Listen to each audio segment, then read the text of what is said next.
Okay, when we start the chapter, first question comes to us. I'm talking about the French Revolution. The first question comes to us: what was Bastille? Why people hated Bastille? Okay, why people hated Bastille? Anyone? बोलो.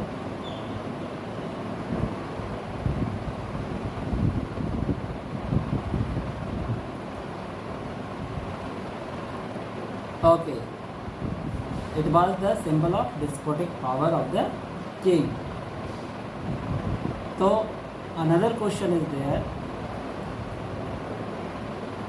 कि who was the king of France? We know very well.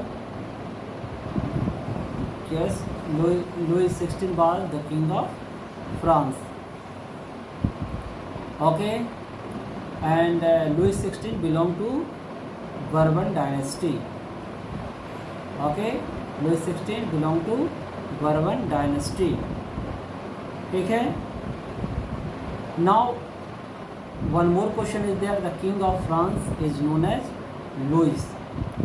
In France में राजा को कहा जाता था rule Louis 14, 15, 16, 18 like that, है ना. तो that time during the revolution का जो ईयर था वो कौन सा ईयर था? वो था 1789. Okay, good. It was 1789. तो that time Louis 16 was on the throne of France की गद्दी पर लुई 16 बैठा हुआ था. Now another question is there कि explain the factors responsible for French Revolution in France, or causes of the French Revolution. और इसको अगर हम अलग अलग कर लें तो सोशल कॉजेज, पॉलिटिकल कॉजेज, ऐसे करके भी पढ़ने को क्वेश्चन आएगा.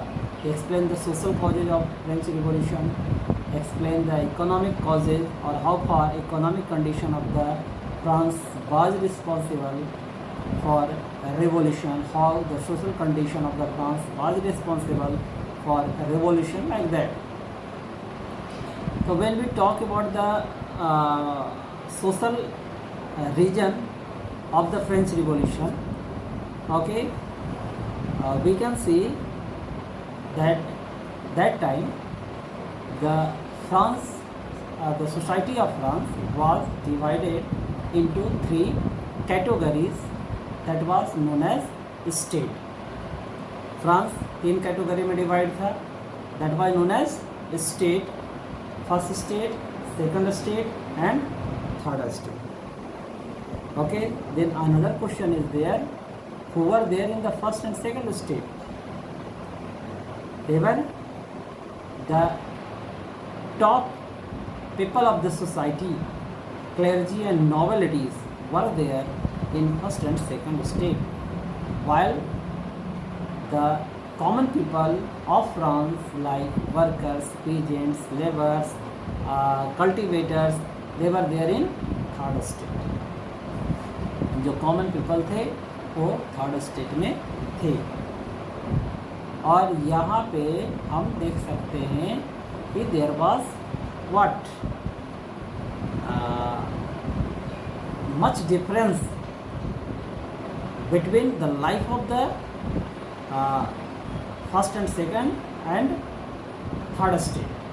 एक तरफ first and second state they were enjoying all the privileges, okay, while the member of the third state they were suffering in the society. वो समाज में सफ़र कर रहे थे.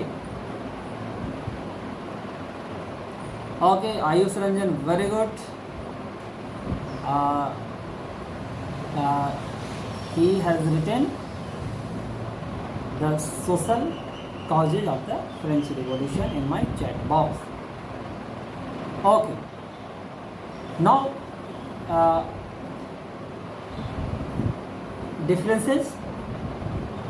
On the other hand, we can see the member of the third estate, they were being exploited by the member of first and second estate. Okay, on the one hand they were enjoying all the privilege, on the other hand they were hand to mouth. एक तरफ बहुत सारी सुविधाएं उन्हें मिल रही थी और दूसरी तरफ वो भूखे मर रहे थे, हैंड टू माउथ. तो ये स्थिति थी समाज की. और ये जो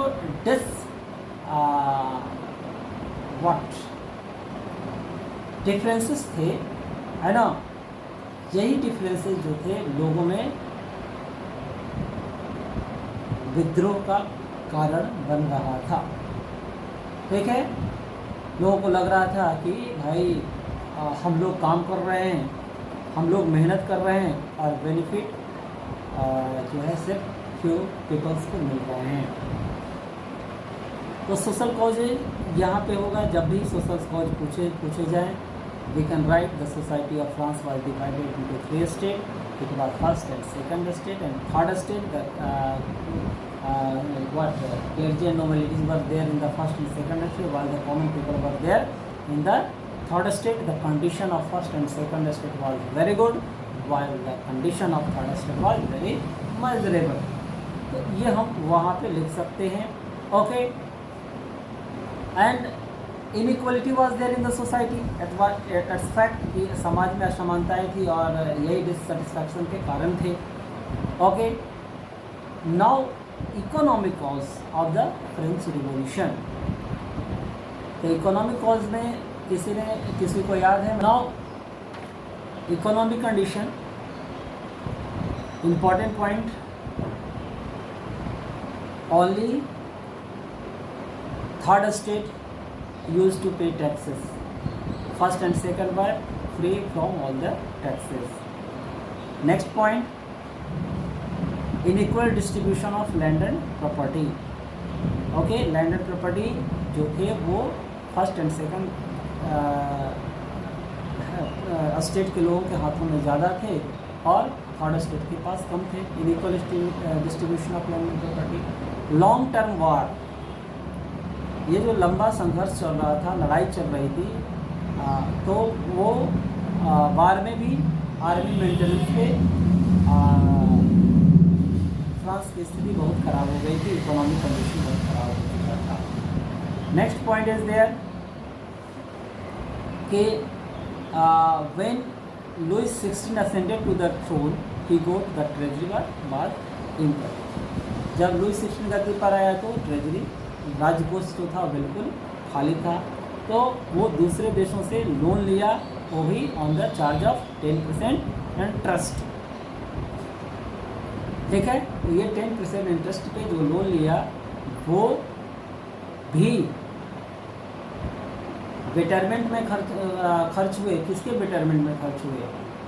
वो फर्स्ट एंड सेकंड स्टेट के. थर्ड स्टेट को कोई फ़ायदा नहीं हुआ. Okay, so these are the point that you should write when you will explain economic cause of the French revolution. Okay, and unequal distribution of land and property, condition of third state was very bad. Okay, long term war, ये सारे point को आप उसमें लिख लोगे. Now another question is there,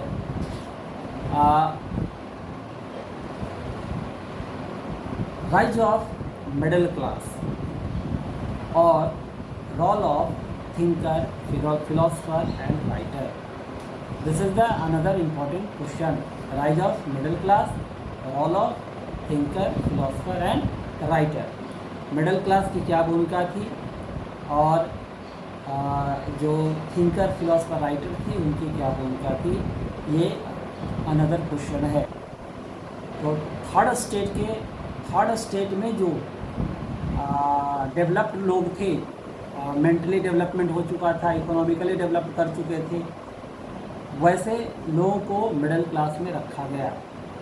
ये लोग scholar भी थे, ये लोग पढ़े लिखे भी थे, इकोनॉमिकली स्ट्रॉन्ग भी थे, तो वो मिडिल क्लास में आए। थर्ड स्टेट से ही मिडिल क्लास एक नए वर्ग का जन्म हुआ। और इसमें ही हम देख सकते हैं कि कुछ लोग थिंकर्स थे, फिलोसफर्स थे, राइटर्स थे। They motivated all the people of France. France के सारे लोगों को मोटिवेट करने का काम इन लोगों ने ही किया। Okay, by different way, there way of the motivation was different, but they try to motivate the common people, है ना, अपने अपने तरीके से उन्होंने मोटिवेट किया। ठीक है, अब देखो यहाँ पे क्या पढ़ना होगा, रोल ऑफ थिंकर फिलोसफर में about the Montesquieu, about the John Locke, okay, Rousseau. यहाँ एक शॉर्ट क्वेश्चन की बात करें तो शॉर्ट क्वेश्चन में क्या आएगा कि who wrote the book the two treaties of the government, anyone who wrote the, बोलो, John Locke, underline it, yes John Locke, underline it. And this is the ये इम्पॉर्टेंट क्वेश्चन, 1 मार्क का question ऐसा बन सकता है, who wrote the two treaties of the government. Another book is there the spirit of law, the spirit of law, by whom it was written, anyone? Montesquieu. Okay, sometime question comes to us, we explain the role of John Locke, Montesquieu and Rousseau. तो you should read this para.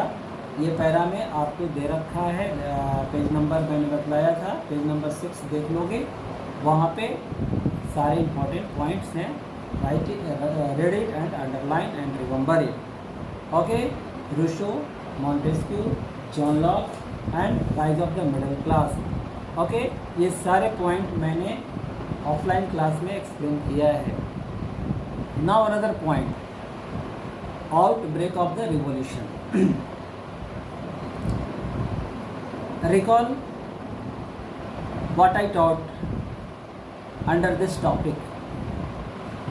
मैंने पढ़ाया था कि economic condition of France was not good. Okay, so the king of France that time it was Louis 16 decided to enhance the taxes. Tax बढ़ाने का decision लिया था। Okay, यहाँ पे एक और क्वेश्चन है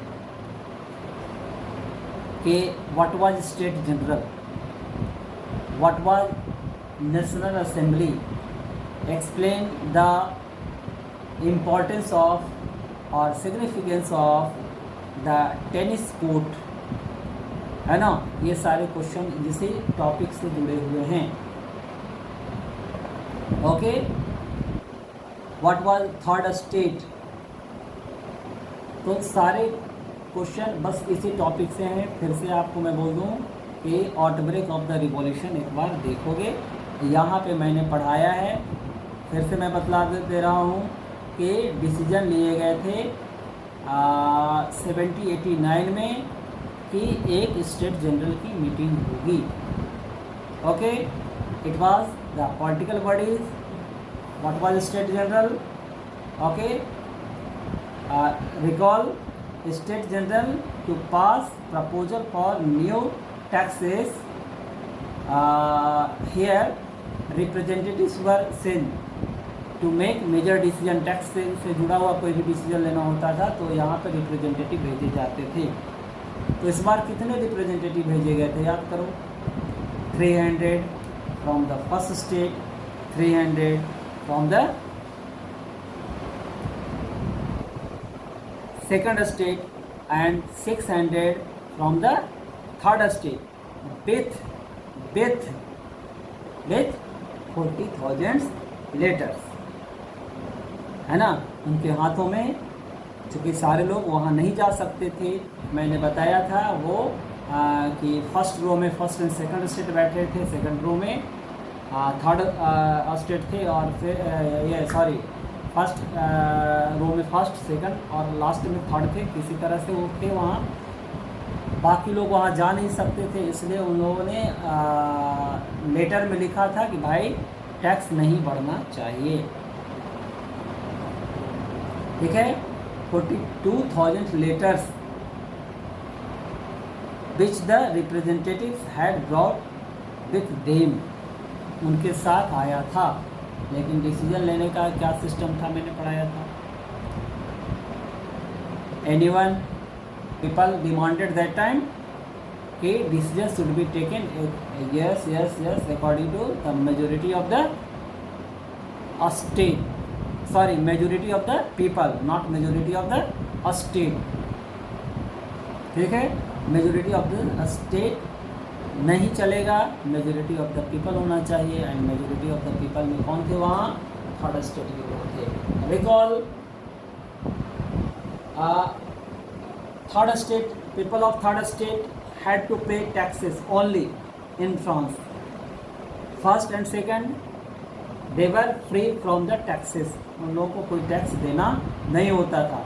तो हार्वर्ड डिसीजन में फर्स्ट एंड सेकंड स्टेट एक हो जाते थे और थर्ड स्टेट की हार हो जाती थी। तो इस बार डिमांड था, क्या डिमांड माना गया,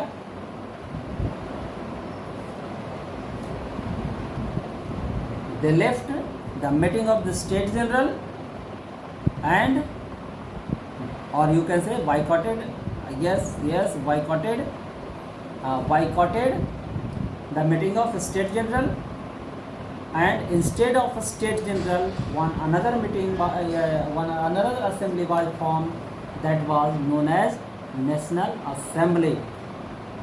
Just I told one question कि what was the importance of tennis court, what was the importance of tennis court, tennis court का क्या importance था, just I told you. Okay, the importance of tennis court was that